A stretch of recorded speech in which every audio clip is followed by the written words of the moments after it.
The COVID-19 pandemic has meant many of us are working from home, but some of us do have to go back to work. Whether you are a builder on a construction site or a manufacturer in a factory, the Prime Minister is desperate to get you and Britain back to normal, and yesterday published new guidelines for employers on how we can all work in a safe environment. So here's what the government advises you to do so that you can safely get back to work without worrying about a second wave or a second spike of the virus. Firstly, it's vitally important that you maintain the 2 meters social distancing where possible. Companies should use floor tape so that staff can measure this out, and they'll even put screens in place where necessary so there's, you're not too close to anyone.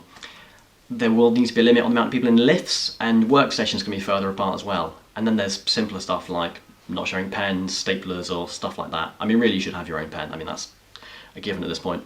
In factories, staff should share equipment and not do rotations much, and they will be encouraged to stay on site rather than go off and have a fun lunch break elsewhere.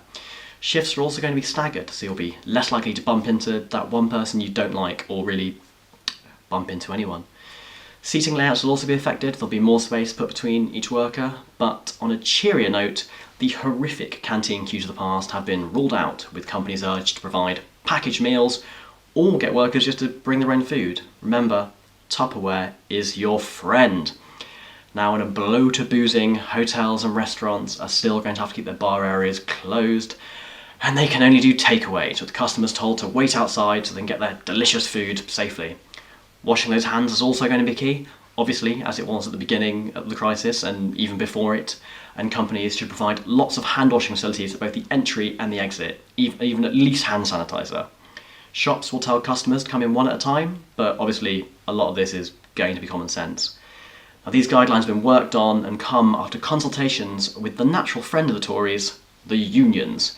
They will continue to be consulted on all these changes and have already told staff to stay home if they don't feel safe.